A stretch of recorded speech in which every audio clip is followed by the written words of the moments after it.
السلام علیکم ناظرین، ہارپ ٹیکنالوجی کیا ہے؟ کیا یہ واقعی میں انسان اس قابل ہو چکا ہے کہ وہ زلزلے، سونامی، بارش جیسی قدرتی چیزوں کو کنٹرول میں کر سکے؟ اور اسلام اس کے بارے میں کیا کہتا ہے؟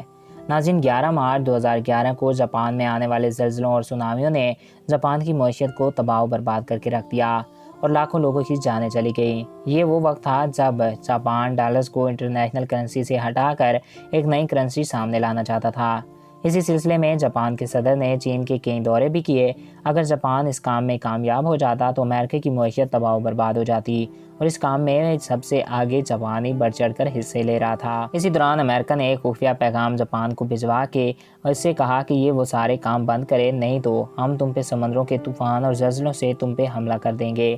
مگر جاپان نے اس بات پہ یقین نہ کیا اور اس بات پہ زیادہ توجہ نہ دی۔ 11 مارچ 2011 کو سمندر کی بڑی بڑی لہروں نے جاپان کے شہروں کو تباہ و برباد کر دیا اور جاپان کی زمین زلزلوں سے لرز اٹھی اور جاپان کی معیشت کو تباہ کر کے رکھ دیا۔ کیا یہ واقعہ میں امریکہ اس قابل تھا کہ اس نے جاپان پہ زلزلے اور سونامی برپا کر دیے؟ کیا انسان اس قابل ہو چکا ہے کہ وہ قدرتی چیزوں سے چھیڑ چھاڑ کر سکے؟ اگر ہاں تو یہ کیسے ممکن ہے اور اس کے پیچھے مقاصد کیا ہیں؟ یہ سب کیسے ہوتا ہے؟ آج کے اس ویڈیو میں ہم آپ کو یہی بتائیں گے، مگر ویڈیو میں مزید آگے بڑھنے سے قبل آپ سے ایک ریکویسٹ ہے کہ اگر آپ نے ابھی تک ہمارے اس یوٹیوب چینل GFTV کو سبسکرائب نہیں کیا تو اس کو سبسکرائب کر کے ساتھ موجودہ بیل کے آئیکن کو بھی پریس کریں تاکہ ہمارے نئے آنے والے ایسے ہی دلچسپ اور معلوماتی ویڈیوز آپ تک بآسانی پہنچ سکیں اور آپ ہمارا کوئی بھی ویڈیو مس نہ کریں۔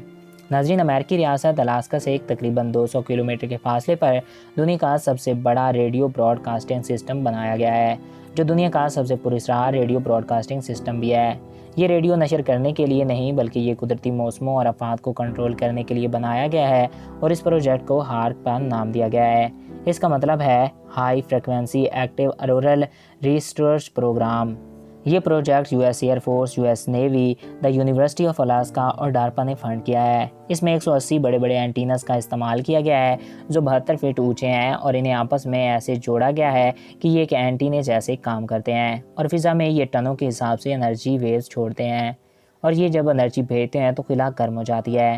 ایک اندازے کے مطابق یہ تقریباً 36 ملین واٹ ہائی فریکوینسی کو خلا میں بھیجا جاتا ہے۔ یہ انرجی اتنی زیادہ ہوتی ہے کہ 72,000 ریڈیو اسٹیشن ایک ساتھ کام کریں تب بھی شاید وہ اتنی انرجی پیدا نہ کر سکیں۔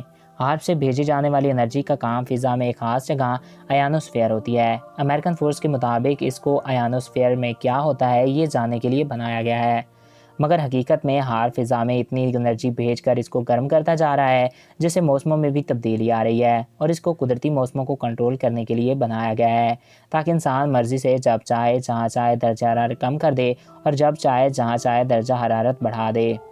اگر ہم دیکھیں تو 1400 سال پہلے ہمارے آقا حضرت محمد صلی اللہ علیہ وآلہ وسلم نے کہا تھا کہ دجال سبزہ اگانے پہ قادر ہوگا، وہ جب جہاں چاہے گا بارش برسا دے گا، یعنی وہ خدائی موسموں پہ کنٹرول رکھے گا اور اسی کی بدولت وہ لوگوں کو گمراہ کرے گا۔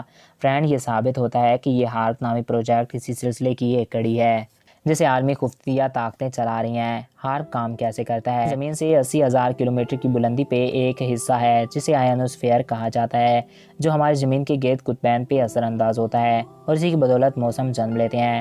اگر کسی طرح اس حصے کو کنٹرول میں کیا جائے تو تمام موسموں کو کنٹرول میں کیا جا سکتا ہے۔ سمندر، ہوا، فضا، سب کو آیانوسفیئر کنٹرول کرتی ہے۔ اس طرح کو کنٹرول کرنے کے لیے ہارپ جیسا منصوبہ تیار کیا گیا۔ جب امریکہ میں لوگوں کو پتہ چلا کہ قدرتی موسموں کو کنٹرول میں کرنے کی کوشش کی جا رہی ہے تو لوگوں نے احتجاج کیے اور امریکہ کی جانب سے کہا گیا کہ اس کو بند کر دیا گیا ہے، مگر در حقیقت وہ خفیہ طور پہ ابھی بھی اس پہ کام کر رہے ہیں۔ جب ہارپ کی ہائی فریکوینسی لہروں نے آیانوسفیئر کی بالائی تہہ کو چھوا اور چھیڑ چھاڑ کی تو دنیا کے موسم بدلنا شروع ہو گئے، یعنی کہیں سردیاں لیٹ آنا شروع ہو گئیں اور کہیں موسم گرمیوں کا طویل ہو گیا۔ سمندروں کی سطح بلند ہونا شروع ہو گئی اور جبکہ زمین کی تہیں بھی ٹوٹ پھوٹ کا شکار ہو گئیں۔ یہی وہ ٹیکنالوجی ہے جس کو دجالی طاقتیں استعمال کریں گی اور اس کی بدولت موسموں پہ قبضہ ممکن ہے۔ قدرت نے ہمارے لیے ایک اور تہہ بھی بنائی ہے جسے وین ایلن بیلٹ کہتے ہیں۔ یہ تہہ، اس کا کام یہ ہوتا ہے کہ زمین پہ گرنے والے کرنٹ، بجلی اور خطرات کی شعاؤں کو زمین پہ نہ آنے دے اور زیر زمین پلیٹوں کو بھی توڑ پھوڑ سے بچائے۔ اگر اس تہہ کو چھیڑ چھاڑ کی جائے تو شدید زلزلے آئیں گے، اور اس تہہ کا کنٹرول بھی آیانوسفیئر سے ہوتا ہے اور اسی وجہ سے زیر زمین لاوا بھی کنٹرول رہتا ہے۔ اب یہ دجالی طاقتیں اس تہہ کو کنٹرول کر کے قدرتی موسموں پہ کنٹرول حاصل کرنا چاہتی ہیں اور یہ کافی حد تک اس کام میں کامیاب بھی ہو چکے ہیں۔ تو ناظرین آئی تھنک آپ کو پتہ چل گیا ہوگا کہ ہارپ کیا ہے اور اس کا استعمال کیوں کیا جا رہا ہے۔ ہم سب کو اپنے ایمان مضبوط رکھنے ہوں گے اور اللہ تعالیٰ پہ یقین کرنا ہوگا۔ آئی ہوپ آپ کو یہ ویڈیو اچھا لگا ہوگا۔ اگر آپ کو ہمارا یہ ویڈیو اچھا لگا تو ہمارے اس یوٹیوب چینل JF TV کو سبسکرائب کریں اور ساتھ موجودہ بیل کے آئیکن کو بھی پریس کریں تاکہ ہمارے نئے آنے والے ایسے ہی انفارمیٹیو اور دلچسپ ویڈیوز آپ تک بآسانی پہنچ سکیں۔ Thanks for watching. اللہ حافظ۔